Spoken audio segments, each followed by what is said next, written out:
పూర్తి వివరాలు చూసే ముందు మా ఛానల్ ని సబ్స్క్రైబ్ చేయడం మర్చిపోకండి. శ్రీ గురుభ్యో నమః. శ్రీ మహాసరస్వత్యై నమః. ఓం నమః శివాయ. నారాయణ శాస్త్రి ఆస్ట్రాలజీ ఛానల్ వీక్షిస్తున్నటువంటి ప్రేక్షక మహాశైలకు స్వాగతం, సుస్వాగతం.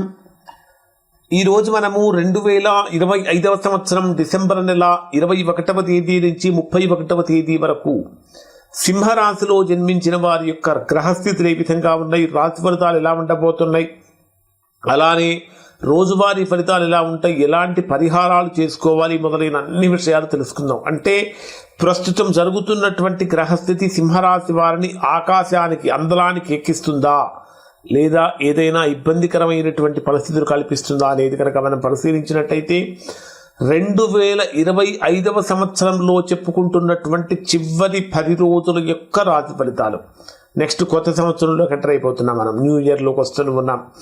అంటే ఈ 2025 డిసెంబర్లో ఉండేటటువంటి చివరి 10 రోజులు ఆకాశంలో శక్తివంతమైన గ్రహ సమీకరణాలతో ప్రారంభమవుతున్నాయి. ప్రధానంగా గురుడి యొక్క రాశి మార్పు కూడా జరిగింది. అంటే మీ జన్మరాశికి 12వ స్థానంలో సంచరించేటటువంటి గురుడి యొక్క ప్రభావం కారణం చేత వ్యాపారపరమైనటువంటి అనుకూలత పెరుగుతూ ఉంటుంది. కమ్యూనికేషన్స్ చాలా బ్రహ్మాండంగా డెవలప్ అవుతూ ఉంటాయి. అలానే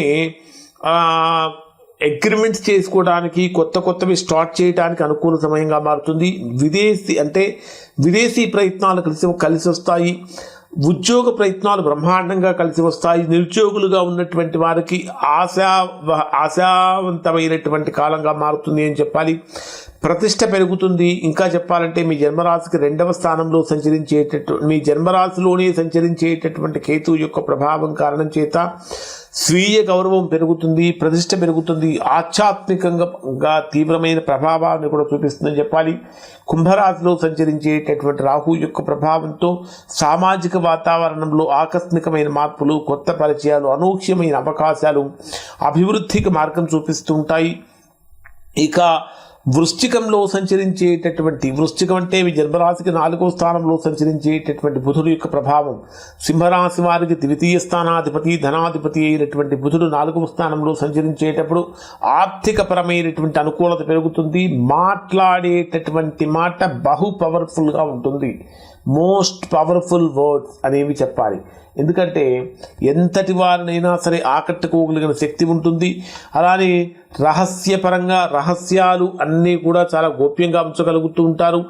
కొత్త వ్యూహాలు పన్నుతూ ఉంటారు. ఆర్థిక నిర్ణయాలు చాలా కీలకమవుతూ ఉంటాయి.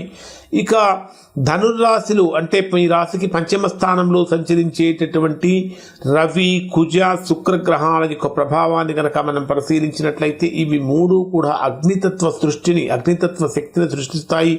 ఇక్కడ మీకు ఈ త్రిగ్రహ శక్తి చాలా మిమ్మల్ని యాక్టివేట్ చేస్తుంది అని చెప్పాలి. ధైర్యము, కొత్త ఉత్సాహంతో స్టార్టప్స్ అనేవి పెరుగుతూ ఉంటాయి. ప్రయాణాలు, కెరియర్ నిర్ణయాలు, విదేశీ సంబంధాలు వేగంగా ముందుకు సాగుతూ ఉంటాయి.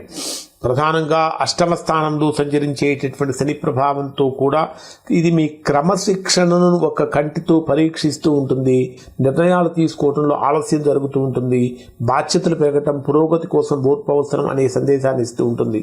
ఇక రోజువారీ ఫలితాలను కనుక మనం పరిశీలించినట్లయితే వీరికి ఏ విధంగా ఉంటుందంటే 21వ తేదీ ఉదయం నుంచి 22వ తేదీ ఉదయం 10 గంటల 4 నిమిషాల వరకు ఉండేటటువంటి సమయాన్ని కనుక మనం పరిశీలించినట్లయితే ఇది మీ రాశికి అదృష్టం బలపడేటటువంటి శుభ సమయంగా మారుతుంది. మీ ప్రతిభ చక్కగా మొత్తం బ్రహ్మాండంగా వెలుగులోకి వస్తుంది అని చెప్పాలి. ప్రేమ వ్యవహారాలు అన్నీ కూడా అనుకూలంగా మారే అవకాశాలు ఉంటాయి. విద్యార్థులు ఎడ్యుకేషన్ మీద బ్రహ్మాండమైన ఫోకస్ పెడుతూ ఉంటారు. స్టాక్ మార్కెట్లో కూడా అనుకూలమైనటువంటి లాభాలు పొందుతూ ఉంటారు. ఈ 2 రోజులు కూడా సింహం గర్జించేటటువంటి రోజులుగా మారుతూ ఉంటాయి అని చెప్పాలి. ఇక 22వ తేదీ ఉదయం 10 గంటల 4 నిమిషాల నుంచి 24వ తేదీ ఉదయం 24వ తేదీ రాత్రి 7 గంటల 43 నిమిషాల వరకు ఉండేటటువంటి సమయంలో కొంచెం జాగ్రత్తలు అవసరం.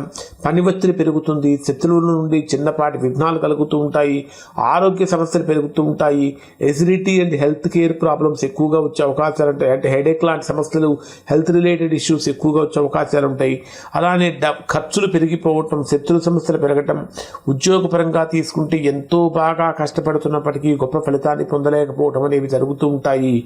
ఇక 24వ తేదీ రాత్రి 7:43 నుంచి 27వ తేదీ ఉదయం 4 గంటల వరకు ఉండేటటువంటి సమయాన్ని కనుక మనం పరిశీలించినట్లయితే ఈ సమయంలో జాగ్రత్త చాలా అవసరం అవుతుంది. జీవిత భాగస్వామితో ఆలోచనలు తారుమారవుతూ ఉంటాయి. బిజినెస్ పార్ట్నర్షిప్లు ఊహించినటువంటి విధంగా అపార్థాలు పెరిగిపోతూ ఉంటాయి. కోపంతో నిర్ణయాలు కనుక తీసుకుంటే నష్టం వాటిల్లే అవకాశం ఉంటుంది. అయినప్పటికీ కొత్త కాంట్రాక్ట్స్ తీసుకోవడానికి అవకాశం ఏర్పడుతూ ఉంటుంది. 7వ భావంలో సంచరించేటటువంటి చంద్రుడి యొక్క ప్రభావం కారణం చేత భావోద్వేగాలను పెంచుతూ ఉంటాడు. ఎంత సహనంగా, ఎంత శాంతిగా ఉంటే అంత గొప్ప విజయాన్ని పొందుతూ ఉంటారు. 27వ తేదీ ఉదయం నుంచి 29వ తేదీ ఉదయం 7:35 మధ్యలో ఉండే సమయంలో ఇది మీకు ట్రాన్స్ఫర్మేషన్ ఫేజ్ అని చెప్పాలి. మానసికమైనటువంటి అనిశ్చితి పెరుగుతూ ఉంటుంది. ఆరోగ్యపరంగా అలసట పెరుగుతూ ఉంటుంది. రహస్యమైనటువంటి శత్రువులందరూ కూడా యాక్టివేట్ అయిపోతూ ఉంటారు. ఊహించినటువంటి ప్రతికూలతలు, ప్రయాణపరమైన సమస్యలు, ప్రయాణపరమైన ఇబ్బందులు కలుగుతూ ఉంటాయి. అనేక రకాలైనటువంటి ఆర్థిక సమస్యలతో పాటు ఆరోగ్య సమస్యలు, ఉద్యోగ సమస్యలు, వ్యాపార సమస్యలు, ఇదేమిటి సమస్యలన్నీ ఒక్కసారిగా దాడి చేసేయాలనేటటువంటి విధంగా మూకుమ్మడి దాడితోటి కొంచెం ఉక్కిరి బిక్కిరి అవకాశం ఏర్పడుతూ ఉంటుంది. అయినప్పటికీ కొన్ని విషయాలలో ఊహించిన లాభాలు కూడా కలుగుతూ ఉంటాయి. కానీ ఎంత ముఖ్యమైన అగ్రిమెంట్స్ చేసుకోవడానికి ఇది అనుకూలమైన సమయం కాదు. డిసెంబర్ 29వ తేదీ ఉదయం నుంచి 31వ తేదీ ఉదయం 9:20 వరకు ఉండేటటువంటి సమయంలో అద్భుతమైన శుభ ఫలితాలు పొందుతూ ఉంటారు. అదృష్టం డోర్స్ ఓపెన్ అవుతూ ఉంటాయి. అధికారుల యొక్క అనుకూలత పెరుగుతూ ఉంటుంది. విస్తృతమైనటువంటి ఆలోచనలు చేస్తూ ఉంటారు. ప్రేమ వివాహానికి సంబంధించిన అనుకూలతలు పెరుగుతూ ఉంటాయి అని చెప్పాలి. 31వ తేదీ ఉదయం 9:20 నుంచి 31వ తేదీ రాత్రి వరకు ఈ రాశిలో జన్మించినటువంటి వారికి బ్రహ్మాండమైనటువంటి ఉద్యోగ ఫలితాలు పొందుతూ ఉంటారు. ప్రమోషన్స్ సంకేతాలు కలుగుతూ ఉంటాయి. వ్యాపారంలో భారీ ఆదాయం పెరుగుతూ ఉంటుంది. ప్రజల్లో గౌరవము, పేరు ప్రఖ్యాతులు పెరుగుతూ ఉంటాయి. ఇంకా చెప్పాలంటే ఊహించని విధంగా సడన్ గ్రోత్కి ఇక్కడ మీకు అవకాశాలు వచ్చే అవకాశాలు ఉన్నాయి. ఇక్కడ శక్తివంతమైనటువంటి పరిహారాలు ఏం చేసుకోవాలంటే మీకు వీలైతే ఆదివారం రోజున ఖచ్చితంగా సూర్య భగవానుడి ఆరాధన చేయటం చాలా మంచిది. ఇక్కడ ఆరోగ్యము ప్లస్ నాయకత్వము ప్లస్ ఫేమ్ ఈ మూడు కూడా పెరిగే అవకాశాలు ఉంటాయి మీరు సూర్యుడిని కనుక ఆరాధించినట్లయితే. అలానే మంగళవారం రోజున కేతువుకి తిలాభిషేకం చేయడం వల్ల కూడా మంచి ఫలితాలు పొందుతూ ఉంటారు. ఇంకా చెప్పాలి అంటే ఓం హ్రీం నమః అనేటటువంటి మంత్ర జపం కనుక చేసినట్లయితే అనారోగ్య సమస్యల నుంచి పూర్తిగా విముక్తి పొందుతూ ఉంటారు అని చెప్పాలి. ఇంకా మీరు రాత్రిపూట నిద్రపోవటానికంటే ముందు ఖచ్చితంగా మీరు చేయవలసింది ఏంటంటే 2 తులసి ఆకులు కనుక నోట్లో వేసుకొని పడుకున్నట్లయితే తద్వారా మంచి ఫలితాన్ని పొందే అవకాశం ఉంటుంది. ఓవరాల్గా కనుక పరిశీలించినట్లయితే ఈ 10 రోజులు సింహరాశి వారికి మంచి ఫలితాలే వస్తూ ఉన్నాయి. కొన్ని ప్రతికూలతలు ఉన్నప్పటికీ ఎవరైతే తీవ్రంగా ఇబ్బందులు పడుతూ ఉంటారో అటువంటి వారు ఒకసారి మీరు మీ వ్యక్తిగత జాతకాన్ని విశ్లేషణ చేయించుకొని దోషం ఎక్కడుందో తెలుసుకొని దోష నివారణ చేయించుకుంటే సత్ఫలితాన్ని పొందుతారు. ఇవి సింహరాశి వారికి సంబంధించిన ఫలితాలు. శుభం.